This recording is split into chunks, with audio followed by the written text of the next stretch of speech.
Bonjour, pour la première vidéo de la petite histoire, j'ai choisi de vous emmener au château de Dourdan. Cette forteresse a été le théâtre d'événements marquants de l'histoire de France. Dans cette vidéo, nous parlerons d'adultère au sein même de la famille royale, des rois maudits par le grand maître du temple, d'une loi écartant les femmes de la couronne et qui est à l'origine de la guerre de 100 ans, des 3000 cadavres en 24 heures de la Saint-Barthélemy ou encore de la célèbre bande à renards. Je me présente, je suis Anaïs, journaliste et passionnée d'histoire. Je serai accompagnée comme pour toutes mes vidéos par mes deux pilotes de drone, Emric et Tiffaine. Bienvenue au château de Dourdan. Hugues Capet hérite du château de Dourdan dans lequel il est né. En 987, il est élu roi par les seigneurs, exaspérés par les querelles des descendants de Charlemagne, les rois carolingiens. En effet, à l'origine de notre monarchie, il s'agissait pour les nobles d'élire leur chef, leur primaire inter pares, le premier parmi ses pairs. Manœuvrant habilement cependant, Hugues Capet parviendra à faire durer sa dynastie jusqu'en 1792 avec Louis XVI, plus 3 rois après la Révolution. C'est son descendant Philippe Auguste qui parvient à faire accepter l'hérédité de la charge royale, après que son aïeul ait habilement introduit le principe que son pouvoir descendait directement de Dieu et non des nobles. Dourdan est un lieu stratégique à bien des égards. Il domine la vallée, il est à la frontière du domaine royal qui, comme vous le voyez sur la carte en bleu, est tout petit. Il est également sur la route commerciale qui alimente Paris-Ambly. Le château de Dourdan, tel qu'on le connaît, est l'œuvre de Philippe Auguste. Ce roi conquérant agrandit considérablement le domaine royal. Pour le défendre, il construit pas moins de 50 châteaux forts en France. En 1222, Dourdan est l'aboutissement de sa stratégie de défense militaire. Le château est assez petit, carré, il possède des tours de flanquement, c'est-à-dire des tours sur le côté, avec des archères sur 3 niveaux qui permettent de tirer dans toutes les directions. Il possède également un donjon qui a son propre fossé et son propre pont-levis. C'est l'ultime rempart, l'ultime défense pour les gens qui sont assiégés. Parmi les pensionnaires célèbres du donjon du château de Dourdan, il y a eu Jeanne de Bourgogne, impliquée dans l'affaire de la Tour de Nesle. Un scandale d'adultère mêlant les 3 princesses mariées aux héritiers du trône de France. La légende veut qu'avant de brûler sur le bûcher, le 18 mars 1314, Jacques de Molay, le grand maître de l'ordre du Temple, aurait proclamé: Pape Clément, roi Philippe, avant 1 an, je vous cite au tribunal de Dieu, vous serez maudit. 1 mois après, le pape meurt. 6 mois de plus, éclate l'affaire. Au cours d'un bal, Isabelle, reine d'Angleterre et fille de Philippe le Bel, remarque que les chevaliers Philippe et Gauthier d'Aunay portent à leur ceinture la même aumônière qu'elle avait offert à ses belles-sœurs, les princesses Marguerite et Blanche. Elle se confie à son père, Philippe le Bel, qui décide de faire suivre les chevaliers. Preuve est faite, les princesses Marguerite et Blanche ont bien été adultérines. Elles sont rasées et envoyées au château Gaillard, enfermées à vie. Leurs amants sont soumis à la question, roués, écorchés vifs, émasculés, recouverts de plomb en ébullition, traînés par des chevaux et enfin décapités. À l'automne, Philippe le Bel meurt. C'est son fils, Louis, qui monte sur le trône sous le nom de Louis X. Mais sa femme, Marguerite, est enfermée et ne peut donner d'héritier au trône. Elle meurt, vraisemblablement des conditions de sa détention. Mais la rumeur veut que son mari l'ait fait étrangler pour pouvoir se remarier. Mais à son tour, il meurt en 1316. Les 2 autres fils de Philippe Auguste meurent également. Louis X avait une fille qui aurait pu devenir reine de France, mais les pairs du royaume refusent qu'une potentielle bâtarde monte sur le trône. C'est Philippe VI de Valois, neveu de Philippe le Bel, qui devient roi de France.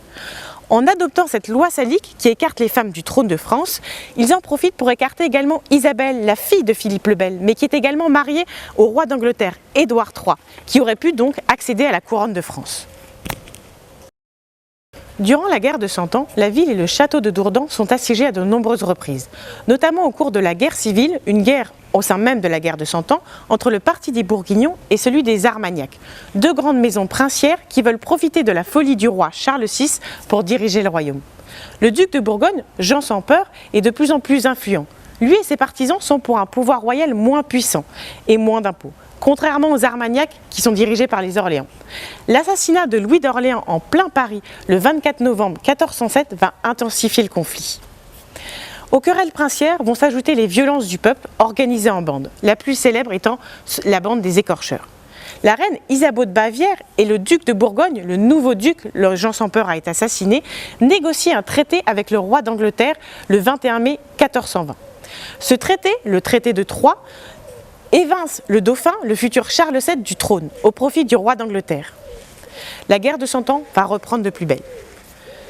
Durant cette guerre, Étienne de Vigneulles est capitaine du roi Charles VII. C'est également un fidèle compagnon de Jeanne d'Arc. Il est trahi par les Bourguignons en 1430.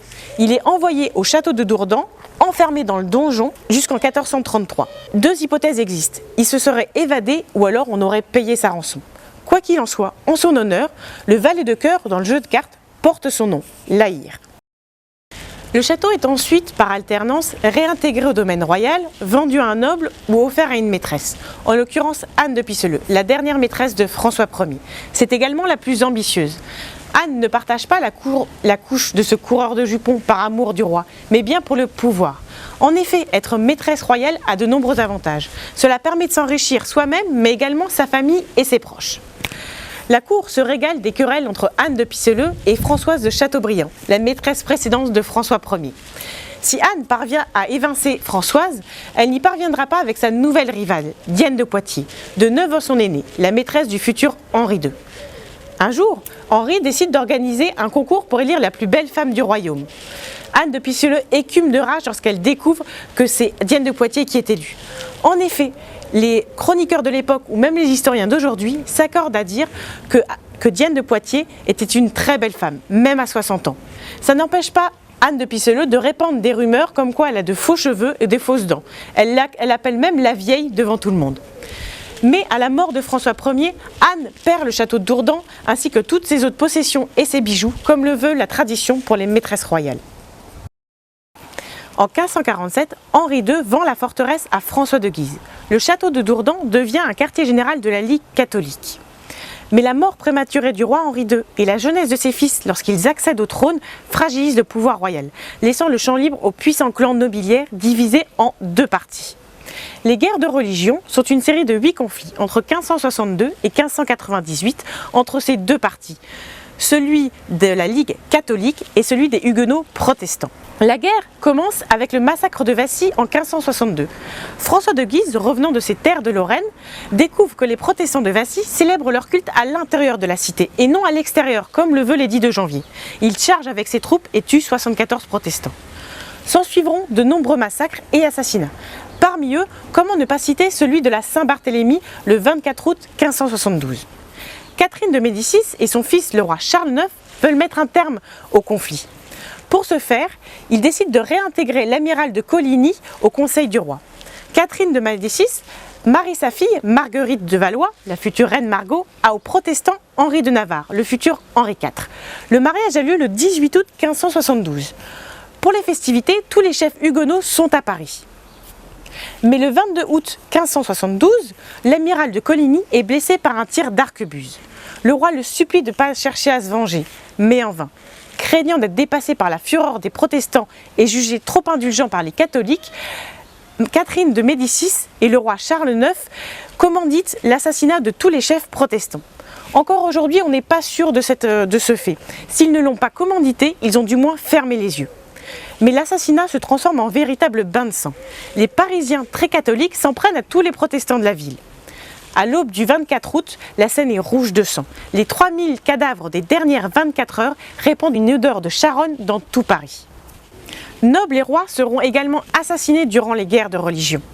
En 1588, répondant à une convocation du roi, le nouveau duc de Guise, Henri, est assassiné, lardé d'une trentaine de coups de couteau par la garde personnelle du roi. En effet, devenant trop puissant et complotant contre la paix, le roi aurait commandité l'assassinat du duc de Guise. Là encore, rien n'est moins sûr. Mais un an plus tard, c'est lui-même qui est assassiné par le moine ligueur Jacques Clément.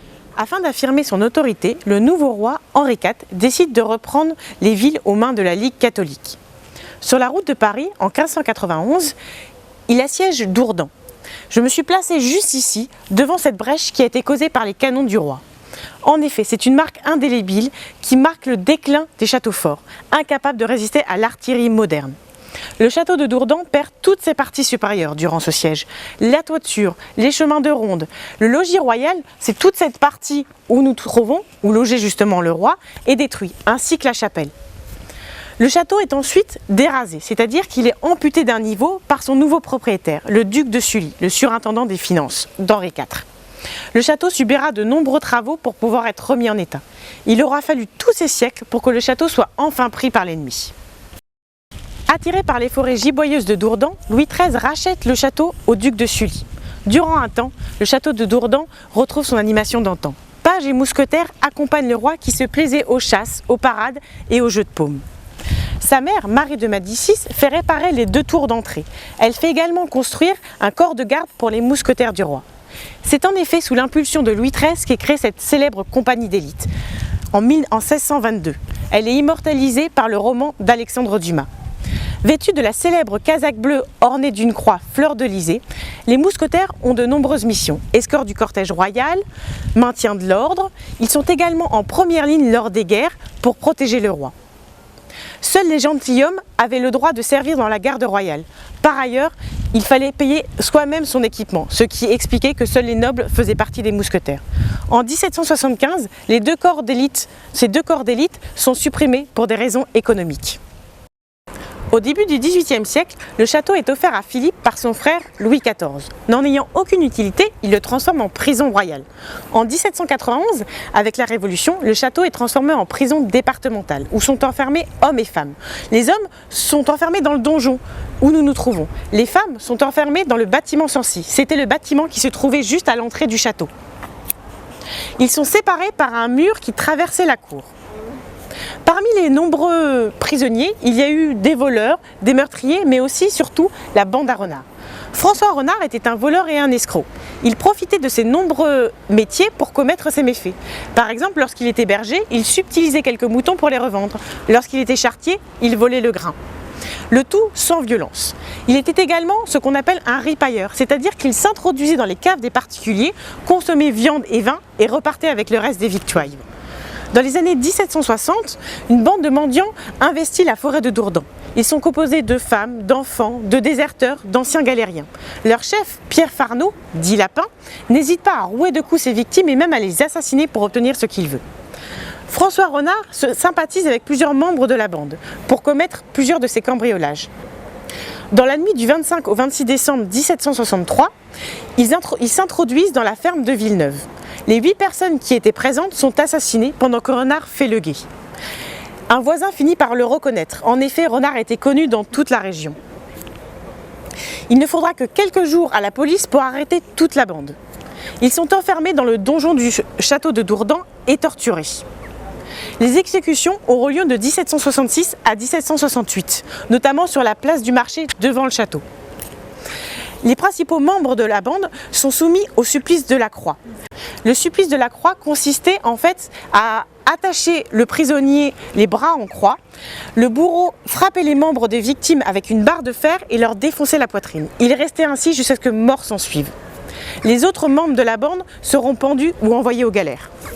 En 1852, le château de Dourdan est racheté par un notable, Amédée Guéné.